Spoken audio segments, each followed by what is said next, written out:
Today's episode of Beyond the Mask is presented by the insurance specialists at Bright Think Wealth Strategies. Find the disability insurance coverage that fits you best right now. Email Robert Smith at rsmithjr@financialguide.com. The show is also made possible by the team at CRNA Financial Planning. Get a free consultation today to be guided through the complexities of investing and financial planning. Just visit crnafinancialplanning.com. We'd also like to thank Helping Hands and OSA EMR for their support of the show. And don't forget, listening to our podcast can earn you Class B credits. For more information on how you can submit them, check out the CE Credit tab on our website, beyondthemaskpodcast.com. Welcome to Beyond the Mask, Innovation and Opportunities for CRNAs, with Jeremy Stanley and Sharon Pierce. We know you spend your day caring for your patient's best interests. On our show, we want to care for you. Join us as we leave the operating room and learn the latest in the CRNA industry. Beyond the Mask starts in 10, 9, 8, 7.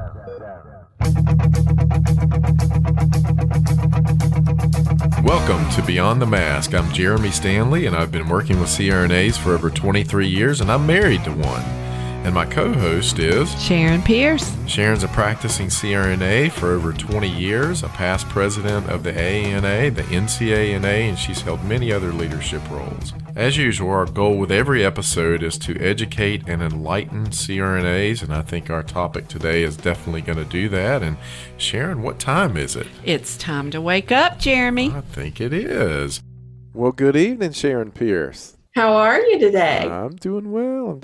Like the virtual studio here, we're getting to be pros at this. I know, but, we're picking up and taping all the people that we were going to tape in Austin. We had us a room down there. I was looking so excited to doing that, but this is the next best thing, I guess. Yep. We'll do the best that we can. It seems like the last year we've all had to do the best that we can.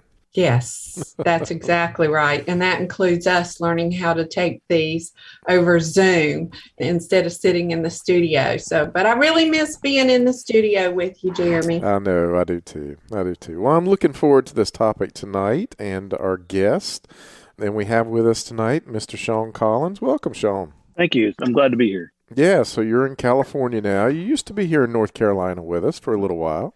24 years in North Carolina. Yeah, just a little while. I mean, that's not too long, is it? He misses us. Yeah, I do.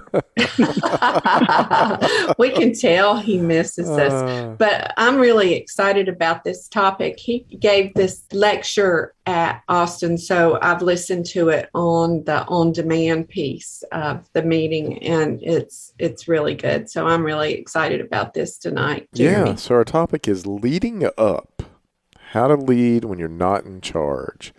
And I have to admit, I read through this, and I'm truly fascinated with this topic as well.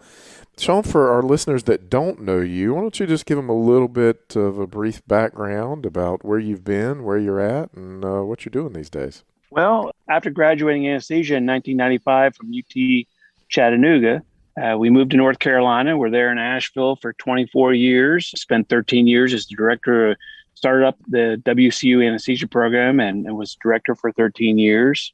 Also spent some time in leadership roles there with the School of Nursing as associate director and then as associate director of the College of Health and Human Sciences.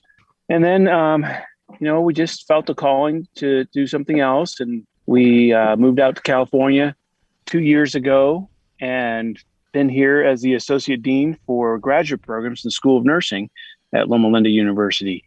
And really enjoyed my time doing that. And there are unique challenges associated with that, as you can imagine. And it's been a great experience.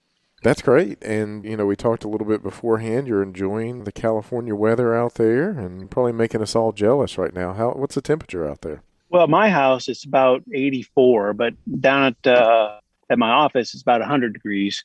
Oh. And if you get down to Palm Springs, where I occasionally do some clinical practice, it's usually this time of year about 114, 115 degrees. So. Well, you're not making me jealous now. Okay, we're good. Yeah.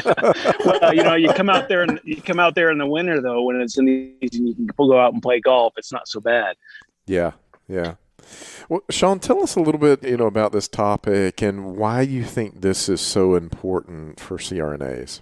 Well, particularly if you're in a anesthesia care team environment, it can, I think, sometimes be a challenge to convince others of what you think needs to be done, right? Or you see what needs to be done, but you're not in a position of power, and by power, I mean, you have a title and, director of anesthesia, whatever, you're not on the right committees.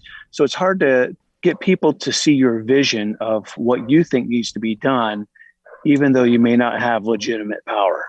And so how do you then take that and lead not just the people below you, but the people above you to get things done and change things for the good, and not just of the department, but for maybe the medical system or the hospital system that you're in. So I think it's important for CRNAs to understand from that perspective, how to get things changed, because you cannot improve things if you're not changing things. So this kind of sounds, there used to be an older term for this, informal power, or is that the same?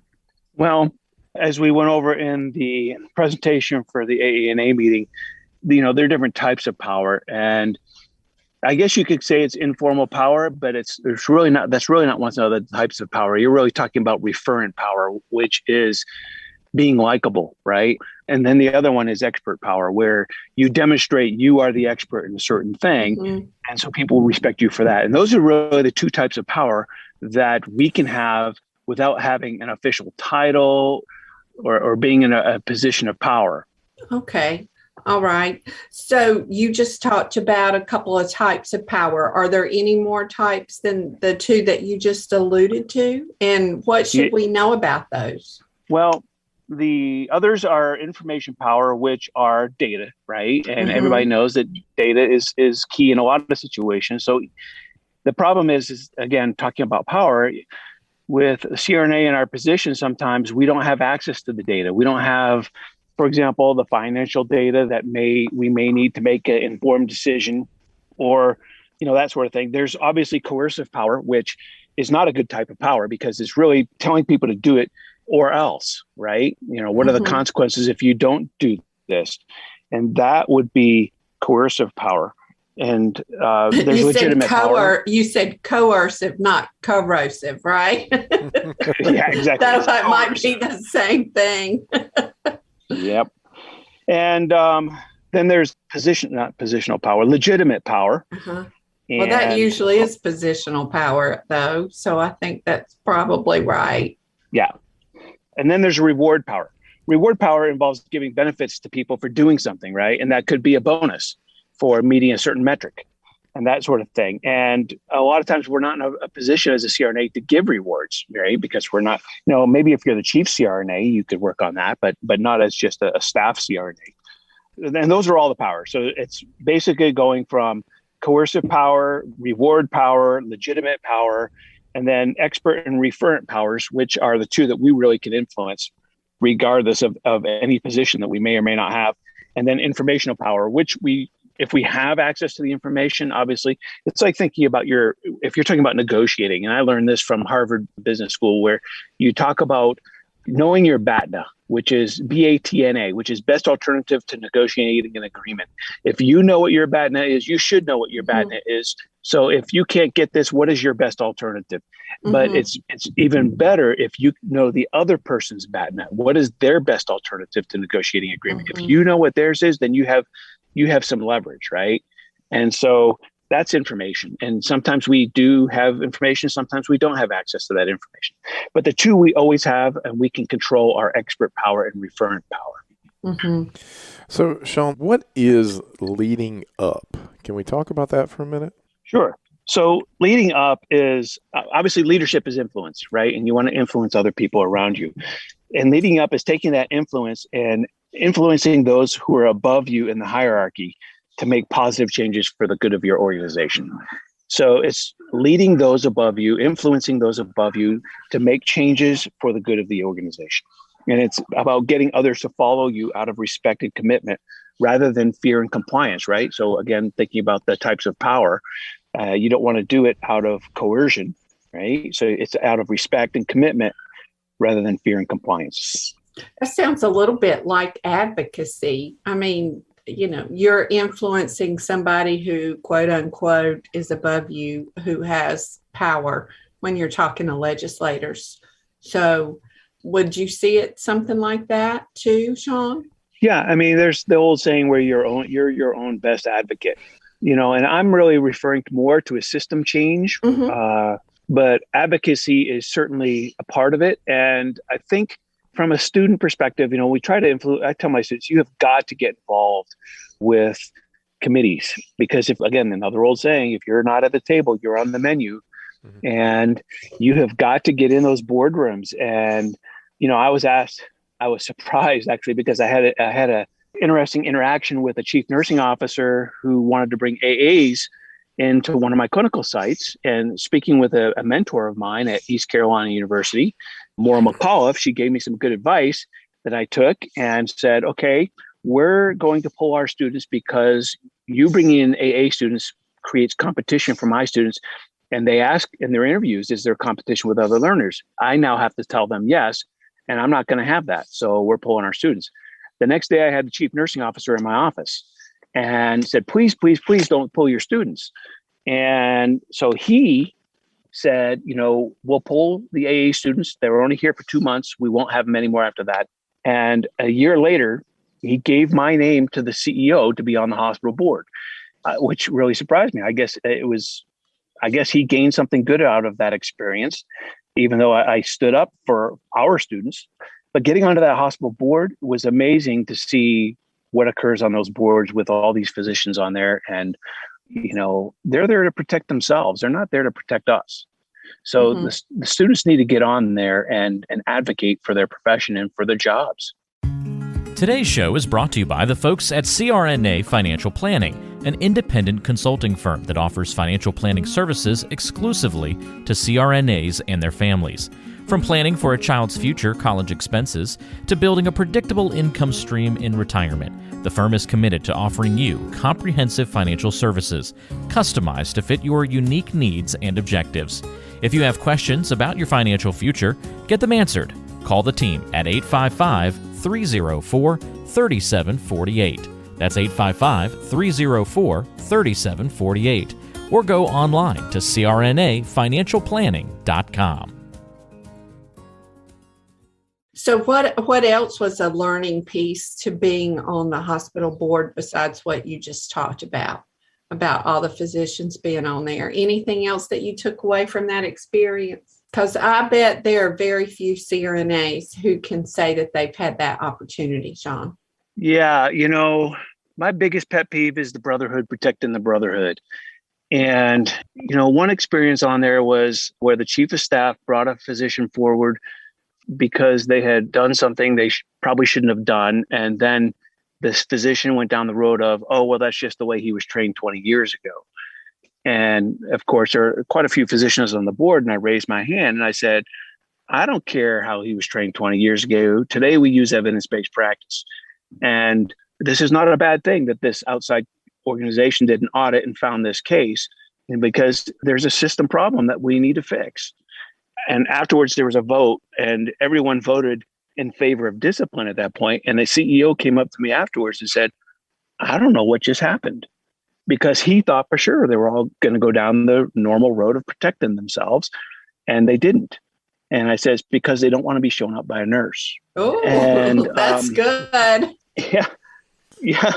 And, it was interesting. And I had a couple of other interactions like that just, it opened my eyes to what's going on in there. And it probably would have been a lot worse if I hadn't been sitting there, because they wouldn't have had, it was the first time this hospital had a nurse on the board.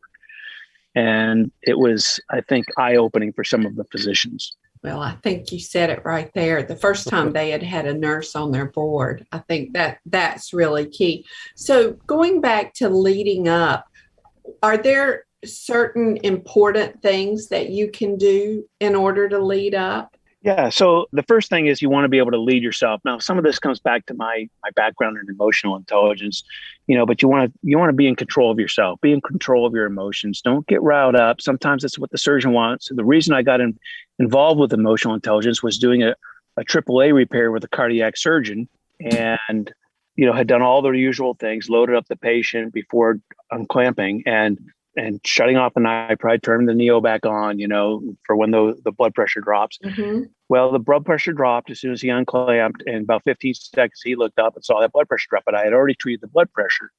And he went off the deep end, yelling and screaming. And I said, well, I've already treated this in about 15 seconds. You're going to see it's fine. For years afterwards, I never once had a problem with that surgeon. And I think it's because I did not respond the way that he wanted me to respond, which was to yell back and get into a confrontation. Mm-hmm. And I refused to do it.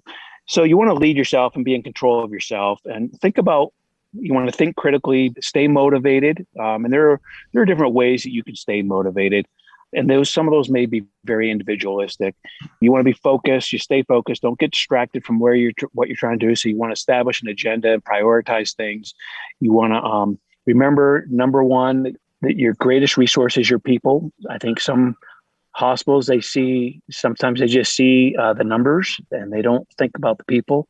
And they get into a bad spiral where I saw a hospital where they brought in outside consultants. How can we save money? They said the first thing you can do, your biggest cost is your nurses. You need to lay off some of your nurses and give early retirement. They did that. A year later, they were rehiring those same nurses that they had given early retirement to because they realized they can't function without the nurses, right? So your greatest resource is your people. You want to be a leader, not a manager. You know, it's about visions and leading out in front more so than just telling people what to do. That would be more like managing, like task-oriented type stuff is managing. Learn how to communicate well. You want to be persuasive, tell stories because that really helps people remember points. And don't forget that if people come up with a great idea, and it may not be you, but you think, oh, that's a great idea. But people then, that's the end of it. What are you going to do about it? Who's going to take the horns of this? How are we going to get this done, right? And so make sure you just execute and don't just come up with ideas. So those are some ways that you might lead yourself or lead up. Shawn, is there a better way to implement ideas now that you mentioned that? A better way to implement ideas, I think, I'm a big fan of situational leadership, which is if you have you should know the strengths of the people you work with or the people who maybe answer to you. And given a given problem may be ideal for a certain person on your team. So you want to know what their strengths are in order to assign the right person to get that thing done. So I would probably go down that route where that might be the better way of getting things done. It's about relationships. Sharon knows this, you want to build those relationships with people. And that doesn't just mean showing up on somebody's doorstep when you need something. You don't want to go into the CEO's office and you say, I need this. And even if you come with the data, it's not going to help you as much as if you have taken the time to build up a relationship and gotten to know your CEO rather than just showing up on his doorstep and saying, I have a solution to your problem. Yeah, and Shawn, you mentioned earlier, you have a background in emotional intelligence. And, for our listeners who might not have been as familiar with that, can you talk about that for a few minutes? Because I think that is a lot of what we're talking about has to do with EI. Yeah, so emotional intelligence is all about knowing your emotions and what your emotional buttons are, but also recognizing the emotions of others around you. For example, that cardiac surgeon. And I know what pushed his button. The blood pressure was dropping, but I also knew something he didn't know, which was I had already treated it. And so I didn't respond in a way that he wanted, that he was upset, and I knew why he was upset. So I didn't have to yell back. And so it's then taking that information, both your emotions, their emotions, and taking the time to stop and think about them before you respond, because our emotions go through our amygdala and it wants to respond much quicker than we have time for our frontal cortex to then process the problem and come up to a rational decision, right? So we get emotionally hijacked, if you will. And so that's really emotional intelligence. And it's understanding your emotions, understanding the other person's emotions in order to have a good outcome for everybody. Sharon, have you ever had any issues with that? Have my emotions ever been hijacked? Wait, I've been married 38 years. What do you think the answer to this is? I've been around you long enough to answer that, myself, but... Yeah, but I mean, not only do you know people's strengths, you know, people's weaknesses, their buttons. And, you know, we all push everybody else's buttons sometimes, especially the people closest to you. Shawn, do you guys do a lot of emotional intelligence evaluation with your students and so forth nowadays? You know, I know Duke was one of the first programs. I spoke on emotional intelligence probably back in 2013 after I finished my PhD, my dissertation on emotional intelligence. And I know Duke started using it for interviews with students, and now Loma Linda also, even before I came here, based on my work, and then they started working with Duke, implemented emotional intelligence questions into their interview processes. Mm-hmm. So we do have the data on that. I've been encouraging the CRNA faculty here to write it up, and they're working on that to show if it made a difference with our student selection. And so that's really the extent. Plus, we have training on it within our program here as well. That's pretty cool. You know, I just finished up my DNP at Yale, and the chancellor, I guess whoever's the highest up there at Yale, Peter Salovey, was one of the people who did some of the original research on emotional intelligence. Yeah, Meyer, Salovey, and Caruso were the three guys that did the MSCI EIT test. And that is the model that I used, actually. You know, you have Daniel Goleman's model, and then Meyer, Salovey, Caruso's model, and then you have the Israeli psychologist, Reuven Bar-On. Mm-hmm. And those are the three different models of emotional intelligence. As a CRNA, you spend years preparing yourself for this career, so we don't want to see you lose out on any of the income you've worked so hard to earn. The best way to protect yourself and give you the confidence that a major life event won't disrupt your financial future is through disability insurance. We've known disability income specialist Robert Smith for many years and have seen the work he's done with nearly 2,000 CRNAs over multiple decades. He can help identify any gaps in your existing coverage and fill those gaps by finding the best value on a policy. Contact Robert and let him know you heard about him on our podcast. Send him an email at rsmithjr@financialguide.com. That's rsmithjr@financialguide.com. Or call him at 504-394-6557. Protect your greatest asset as a CRNA, yourself and your ability to earn a living by adding disability insurance to your financial plan.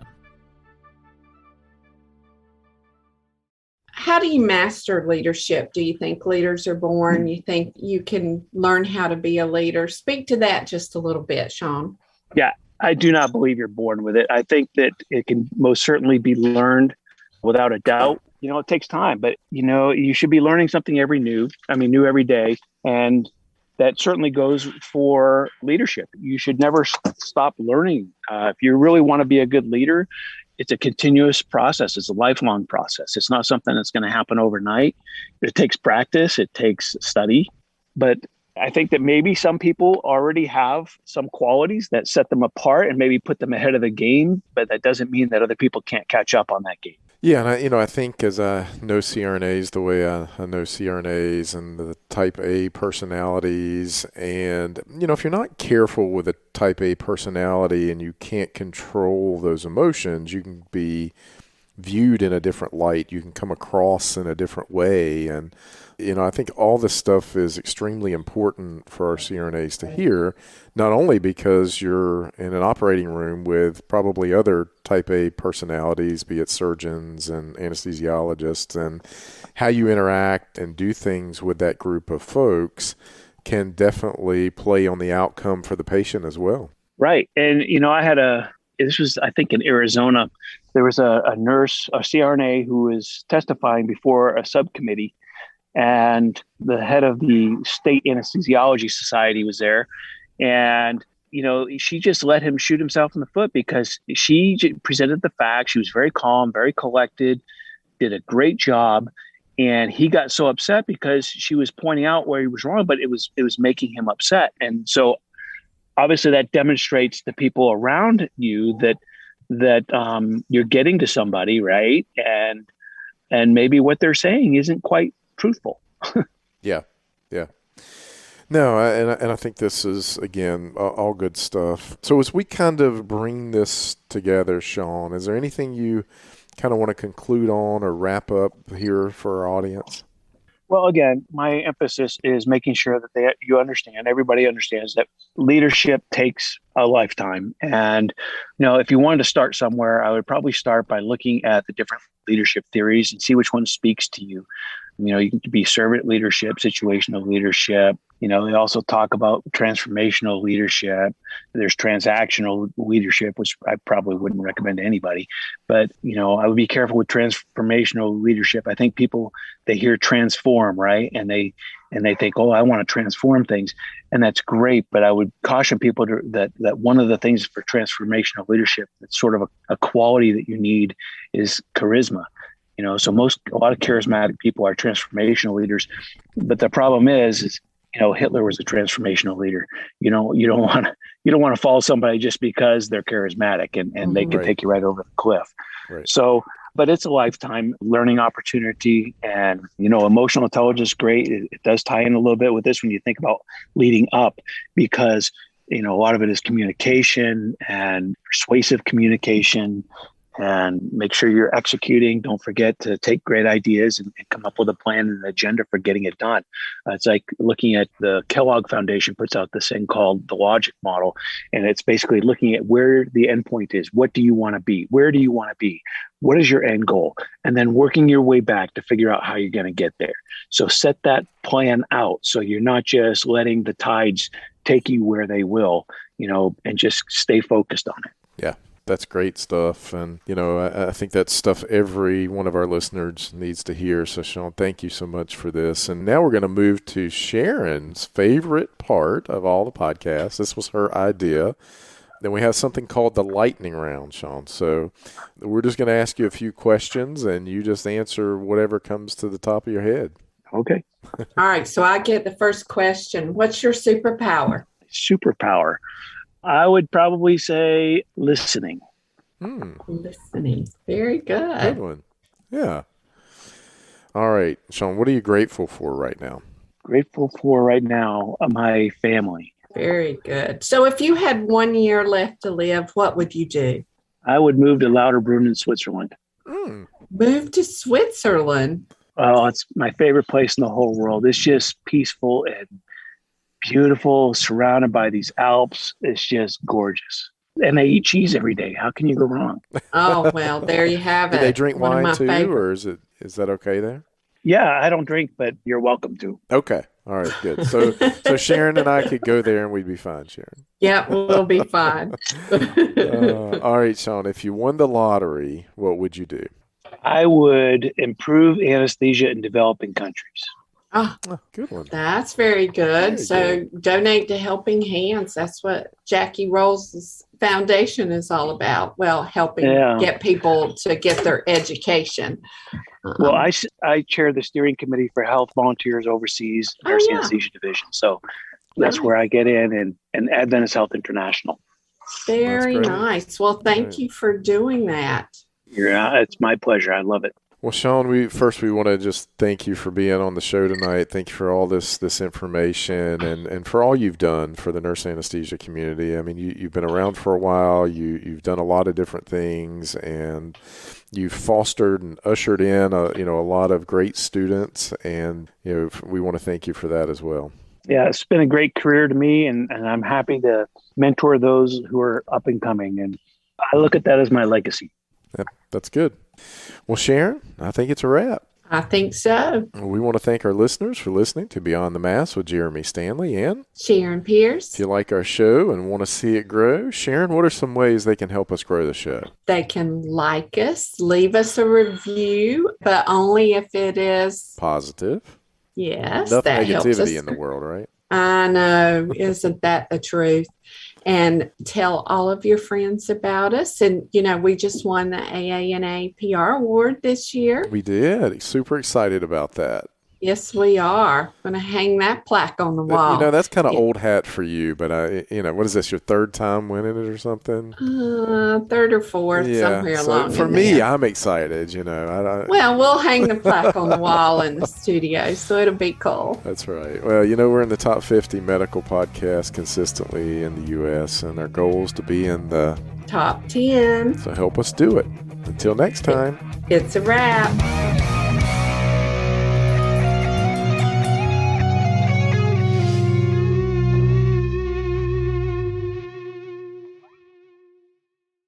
Beyond the Mask is made possible by the team at CRNA Financial Planning.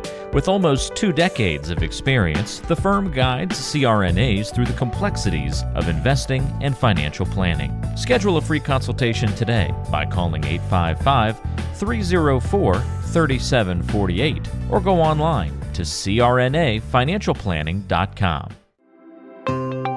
Have you thought about what would happen if you weren't able to work for 2 or 3 years? You know, on average, 25% of people will file a disability claim, and most of us aren't prepared for that loss of income. Every CRNA needs to protect their biggest asset, yourself, and your ability to earn with a disability insurance policy. We recommend contacting Robert Smith, a master disability insurance specialist with more than 30 years of experience and 1,800 CRNA clients, to find the coverage that fits you best. The best way to do that is to send him an email at rsmithjr@financialguide.com. That's rsmithjr@financialguide.com. Or call him at 504-394-6557. Hi, this is Jackie Rolls, President of the International Federation of Nurse Anesthetists and President and founder of Our Hearts, Your Hands, a global anesthesia support community that takes donations to allow nurse anesthetists in low and middle income countries to go to educational programs, buy equipment, or textbooks. Your donations are tax deductible, and we would appreciate your support. OSA EMR is a free anesthesia EMR developed by CRNAs that you can download and use on an iPad. Our nonprofit mission is to make sure that solo and small practice CRNAs can digitally record their anesthetics. To learn more, visit osaemr.com to download and consider donating to our cause. Remember, for CRNAs, data is destiny.